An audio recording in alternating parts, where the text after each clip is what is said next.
The main idea for the before people Photoshop activity is to take an image, and whether that's an image that you took or one that you downloaded, making sure that the image is able to be reused or Creative Commons, but to take an image, an outdoor or landscape scene, and remove any and all traces of human habitation.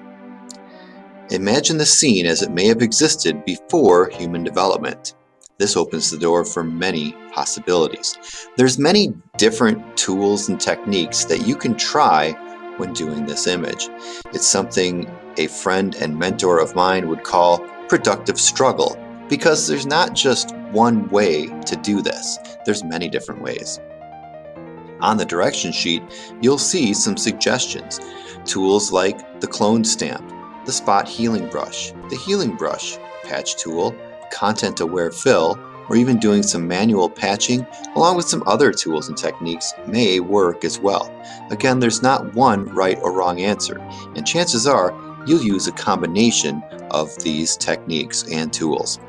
So here's an image of a river out in, I believe, Montana, and a Montana rail link train along the shore. What if we could go back 200 or 250 years or more to before people were here, before the tracks were built? What would this scene look like? One of the first tools that I might take is the clone stamp, which is right here on your toolbar. The clone stamp is a very useful tool, but it takes a little bit of practice to get used to. If I just start clicking with it, it's going to yell at me. It's going to say you can't use this because the area to clone has not been defined, and then it says Alt-click to define a source point. What this tool does is it paints, but instead of painting with a color or a texture, it will paint with a color or texture taken from this source image. But you'd first have to set the source area. So let's work on removing, let's say, the back of the train to get started. So let's unlock this image and work on removing part of the train with the clone stamp tool. So the first thing I'll do is, well, let's say we want to take away these boxcars right in here. Looks like there's some green that we could blend in with this hillside with the bushes and small trees. So what I'm going to do with my clone stamp tool is I'm going to hold down the Alt button. And when I hold down the Alt button, notice how the clone stamp tool turns into a crosshairs or a target. We're actually going to define the target area. I'm going to make my brush a little bit smaller too. Maybe not that small, but that's always right here. If you have multiple layers you're working with together, you could select all your layers as well, and that may be handy. I'm going to leave opacity and flow both at 100%, and I'm going to leave the mode at normal. So now I'm going to hold down Alt. I'm going to select a region relatively close, like right there. And when I start painting, take a look very carefully up and to the right of my brush, and I'm clicking, holding, and dragging to paint. See how it's moving that crosshairs, that little plus symbol as well? It's taking whatever is underneath that plus symbol and applying that to my brush. So if my little plus symbol is right here, my brush is redrawing that bush there. And you'll notice too that my train is starting to disappear. You have to be kind of careful when you use the clone stamp, because if you use it and just go over a wide area like this, it'll become pretty apparent really quickly that you're just cloning stuff.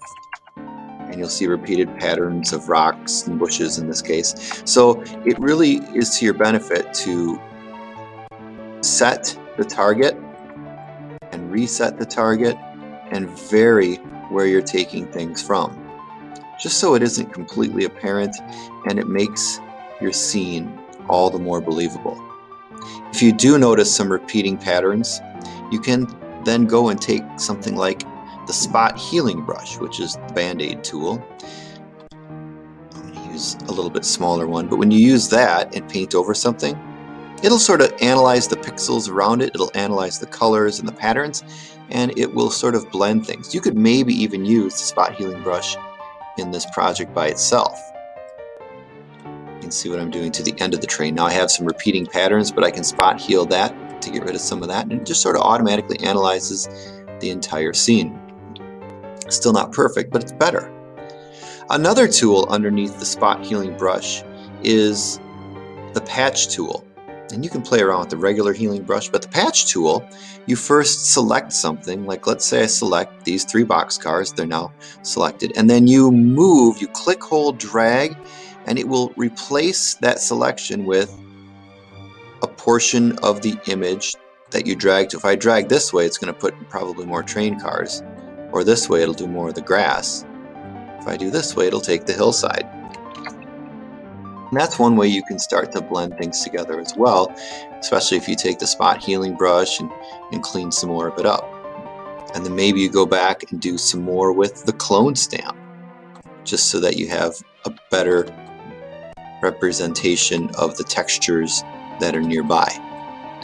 So already, in just a few short minutes here, we've cloned some of this image, we've replaced the train tracks with grass and hillside and bushes.